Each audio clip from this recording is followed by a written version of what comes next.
The day my mother-in-law learned who really owned her house. The first sign of trouble came in the form of a canceled contract, then another, and another. By the end of the week, half of my event planning business's clients had mysteriously pulled out, all citing the same vague concerns about reliability and financial stability. I knew exactly who was behind it. "Susan's been busy," I muttered, staring at yet another cancellation email. My assistant Mia looked up from her desk, her expression grim. "Your mother-in-law?" she asked, though we both knew the answer. I turned my laptop around to show her the latest email. She convinced the Carters to cancel their son's engagement party. That's a third major event this month. "My name is Olivia Carter, and for the past 2 years, I've run one of Denver's most successful boutique event planning companies. Or at least, I did until my mother-in-law, Susan Caldwell, decided to destroy everything I built. It all started after her son, my husband, Ethan, died in a tragic accident 8 months ago. Susan had never approved of me, convinced I had married Ethan for his family's wealth. The fact that I had signed a prenup and built a thriving business on my own meant nothing to her. In her eyes, I was the gold-digging outsider who didn't deserve a place in her family. But sabotaging my business? That was a new low, even for her. "We need to do something," Mia said, her voice tight with anger. "She can't just get away with this." I smiled, thinking about the thick envelope sitting in my desk drawer. "Don't worry, she won't."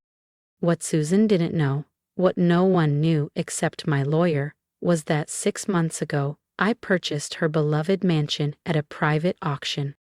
The Caldwell estate, a sprawling Tudor-style home that had been in their family for generations, was secretly mortgaged years ago by Susan's late husband to cover bad investments. When the bank foreclosed and put it up for auction, I had been there, bidding through a shell company. Susan had no idea she was essentially living in my house. Just then, my phone buzzed. Speak of the devil. "Hello, Susan," I answered, keeping my voice neutral. "Olivia, dear," she purred, her voice dripping with false sweetness. "I just heard the most disturbing news about your little business. Clients dropping like flies? How unfortunate." I could practically hear the smirk in her voice. "Yes, it is rather unfortunate," I replied calmly. "I don't suppose you'd know anything about that?"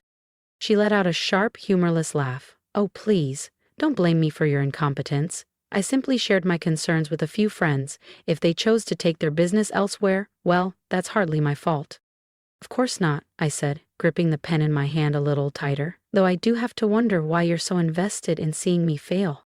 "Invested?" she scoffed. "Don't flatter yourself. I just think it's time you accepted reality. Without Ethan's name, without his family's influence, you're nothing. You should have taken the money I offered and left town after the funeral." Oh yes, her so-called generous offer. A check for $300,000 if I agreed to leave Denver and never come back. I had torn it up in front of her. "I'm not going anywhere, Susan," I said firmly. "This is my home, my business, my life." "We'll see about that," she snapped before hanging up. I set my phone down, my hands shaking slightly from anger. Mia watched me carefully. "What are you going to do?" she asked. I reached for my desk drawer and pulled out the envelope. "I'm going to remind Susan that actions have consequences." Inside the envelope was a notice of eviction, prepared by my lawyer and ready to be served. According to the terms of the auction sale, Susan had been allowed to remain in the mansion as a tenant, paying rent to what she thought was a faceless investment firm. But that arrangement could be terminated at any time. And after everything she had done, it was time for Susan to learn exactly who owned her house. With 30 days' notice, I had been holding on to the eviction papers, waiting for the perfect moment. And now, Susan had just handed it to me on a silver platter. "Mia," I said, standing up, "cancel my afternoon appointments. I need to see my lawyer." An hour later, I sat in James Chen's office, watching as he reviewed the eviction notice. "Everything's in order," he said, looking up at me. "But are you sure about this? Once we serve the notice, there's no going back. Susan will know you own the house." I thought about all the clients she had scared away, the lies she spread about my business, the years of snide comments and barely veiled insults. "I'm sure," I said firmly. "It's time Susan learned she can't bully people without consequences." James nodded, reaching for his phone. I'll have the process server deliver it first thing tomorrow morning. You might want to be somewhere public when she gets it. I smiled grimly. Oh, I know exactly where I'll be. The next morning, I sat at my favorite cafe, sipping my coffee and waiting. The process server was scheduled to deliver the notice at 9 a.m. sharp. It was now 9:05. Right on cue, my phone exploded with notifications. First, the text messages, all caps full of rage. How dare you? This is impossible, you sneaky little witch. Then, the phone calls, which I let go to voicemail. Finally, an email arrived. You think you're clever, don't you? Buying my family's home through some shell company? This is a new low, even for you. But if you think I'm going to let you get away with this, you're sadly mistaken. I have friends in high places, connections you couldn't even imagine. By the time I'm done with you, you won't be able to plan a child's birthday party in this town. I calmly forwarded the email to James, adding it to our growing file of Susan's threats and interference. Then I picked up my phone and dialed a number I had been saving for just this moment. Hello, Richard. It's Olivia Carter. Remember that exclusive interview you wanted about Susan Caldwell's financial scandal? Richard Chen, no relation to my lawyer, was an investigative reporter who had been trying to expose the Caldwell family's hidden financial troubles. Until now, I had declined to comment, out of respect for Ethan's memory. But Susan had forced my hand. I think I'm ready to talk, I said into the phone. I told him everything about the mortgages, the debts, the auction, and how Susan had systematically tried to destroy my business since Ethan's death. Richard was silent for a moment. This is going to be explosive, he said finally. Are you sure you're ready for the fallout? I thought about all the clients Susan had scared away, the events we had lost, the employees I might have to lay off if things didn't turn around. I'm sure, I replied. It's time for the truth to come out. Just as I hung up, my phone buzzed with another text from Susan. Meet me at the house. Now, we need to talk. I smiled, gathering my things. It was time for the next phase of my plan. The Caldwell estate loomed before me, its grand Tudor architecture a testament to old money and even older pride. Susan stood on the front steps, waiting. Her perfectly coiffed blonde hair and designer suit were immaculate, as if she was about to attend a charity gala instead of confronting the woman who now owned her home. Her blue eyes burned with fury as I approached. How dare you, she hissed. This house has been in the Caldwell family for generations. I met her gaze, unshaken. And now it's mine, I replied calmly, legally purchased at auction, after your husband mortgaged it to cover his gambling debts. She flinched at the mention of her late husband's reckless financial decisions. You had no right, she spat. I had every right, I said, my voice unwavering, just like you had the right to spread lies about my business, to manipulate my clients, to try and destroy everything I built from the ground up. Susan's lips pressed into a thin line. The difference is, I continued, stepping forward, what I did was legal. I let that sink in for a moment before delivering the final blow. What you did? I tilted my head slightly. That's called tortious interference. Her face paled. She knew exactly what that meant. And for the first time since I had met Susan Caldwell, she had nothing to say. Interference, and its grounds for a lawsuit. Susan's face paled slightly, but she rallied quickly. You can't prove anything. I pulled out my phone, pressing play on a recording. I simply shared my concerns with a few friends. If they chose to take their business elsewhere, well, that's hardly my fault. I stopped the playback and met her gaze. I have more, I said. Every email, every phone call, every canceled contract, my lawyer has it all. Susan's posture stiffened. What do you want? She demanded, her voice shaking slightly. I want you to stop interfering with my business. I want you to call every client you scared away and tell them you lied. And I want you to remember something, Susan. Ethan believed in me. He supported my dreams. He would be ashamed of what you've done. She stared at me, her perfectly manicured nails digging into her palms. For a moment, something flickered across her face, not just anger, but fear. You're bluffing, she said finally, but her voice lacked its usual confidence. You wouldn't dare go public with any of this. It would destroy the Caldwell family name. The name you spent years telling me I wasn't worthy of? I asked, raising an eyebrow. The name you think gives you the right to destroy other people's lives? That name? I pulled out my phone again, scrolling to my recent call log. I just got off the phone with Richard Chen from the Denver Post, I said, holding up the screen for her to see. He's very interested in writing about how the great Susan Caldwell has been systematically harassing her dead son's wife. The color drained from her face. You wouldn't. Try me, I said quietly. You spent months trying to destroy everything I've built. Did you really think I wouldn't fight back? Susan sank onto the mansion's front steps, suddenly looking older than her 63 years. You don't understand, she whispered. This house, it's all I have left. For a moment I felt a flicker of sympathy. Then, I remembered everything. The cruel rumors, the manipulation, the way she had tried to break me, not just me, but anyone who dared to stand up to her. No, Susan, you don't understand. I folded my arms. I didn't buy this house to hurt you. I bought it because I knew someday you'd go too far, and I needed leverage to make you stop. She looked up at me, eyes narrowing. What are you saying? I'm saying we can make a deal. Susan's breath hitched slightly, but she forced a neutral expression. You can stay in the house, I continued, as my tenant, under certain conditions. She stared at me warily. What conditions? I sat down beside her, careful to keep my distance.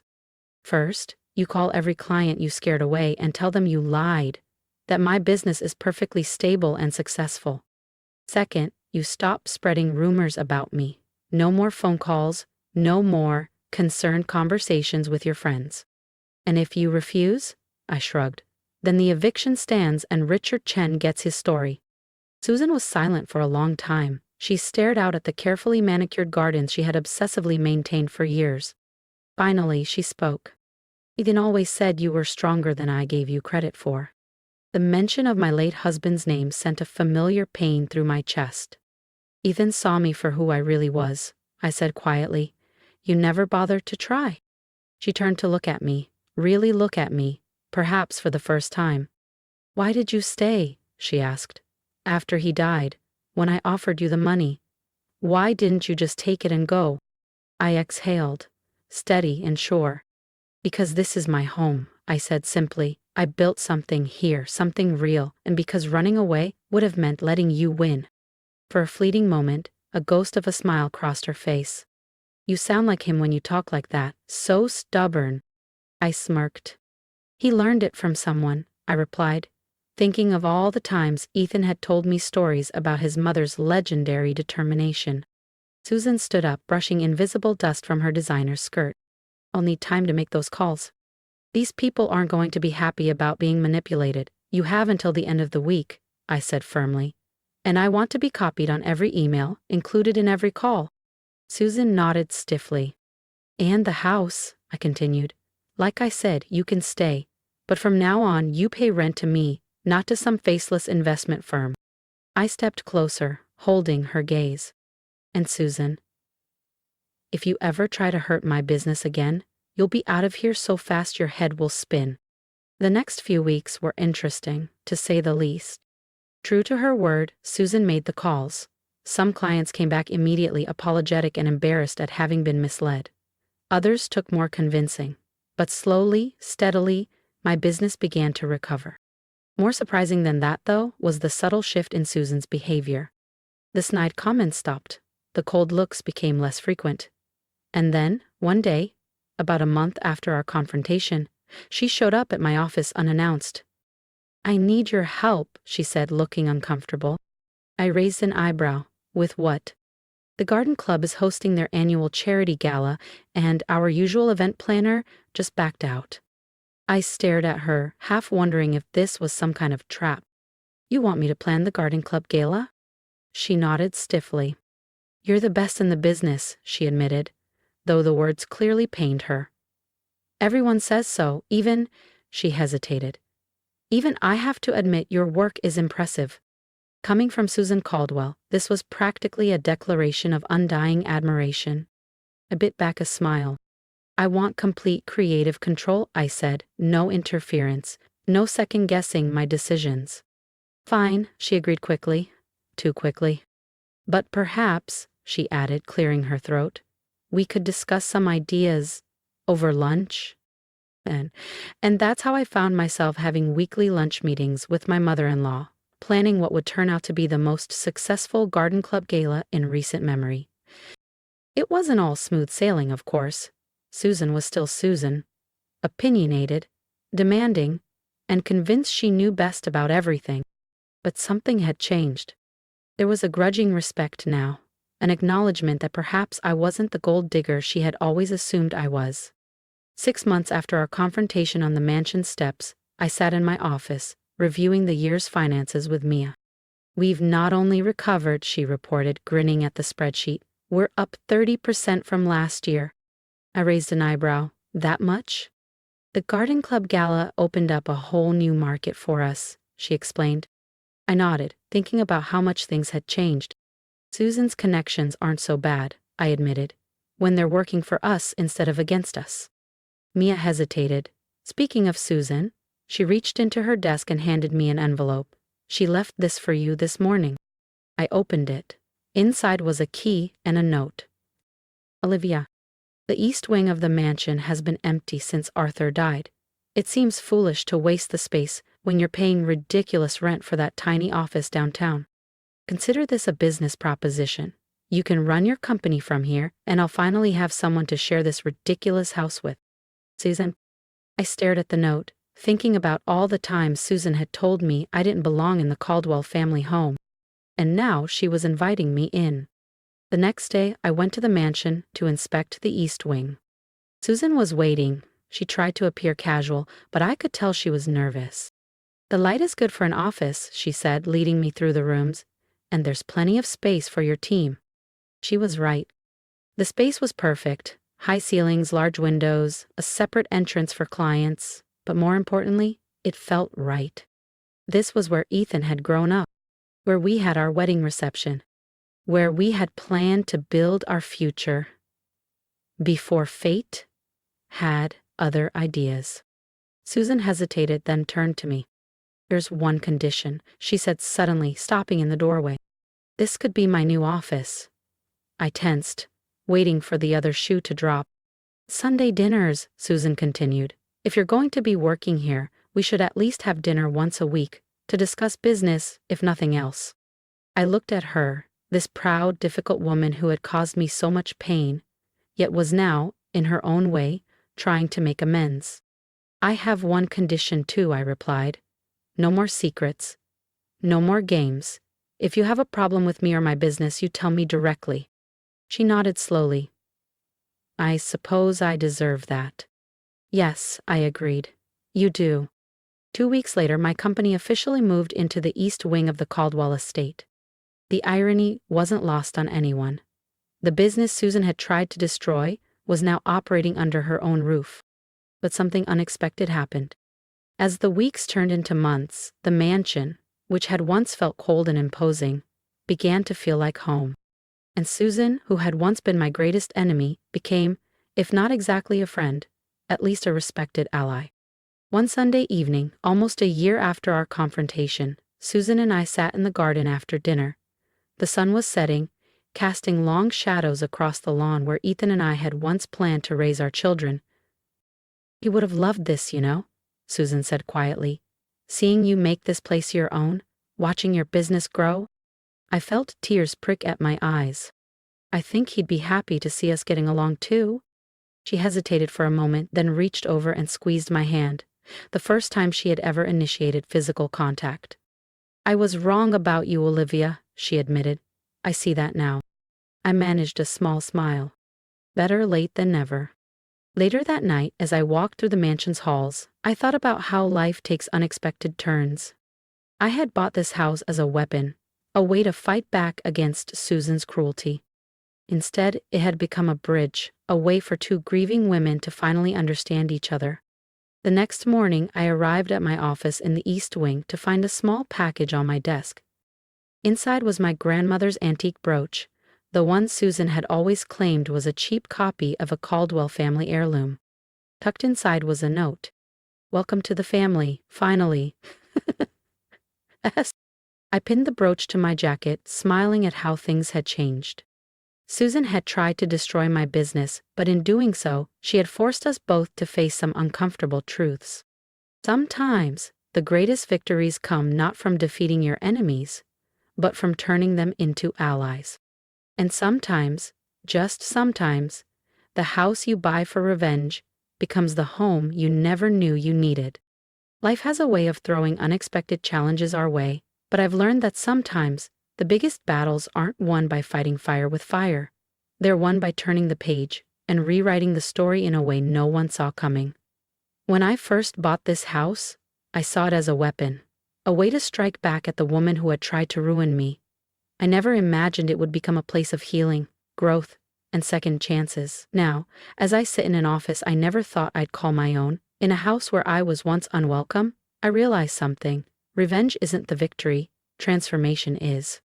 What do you think? Would you have done the same in my situation? Would you have fought back or walked away? I want to hear from you. Tell me in the comments, how do you handle people who try to tear you down? What would you have told me when Susan was doing everything she could to destroy my business? And now, seeing how it all played out, what advice would you give me moving forward? Most importantly, I want you to take something from my story and apply it to your own life. Maybe you've been wronged, betrayed, underestimated. Maybe someone has tried to take away what you've worked for. But I want you to remember this. You are stronger than they think. You don't have to destroy your enemies to win. You just have to rise above them. And sometimes, if you're willing to see the bigger picture, your greatest obstacles might just become the stepping stones that lead you to something greater. So tell me, what's your next step?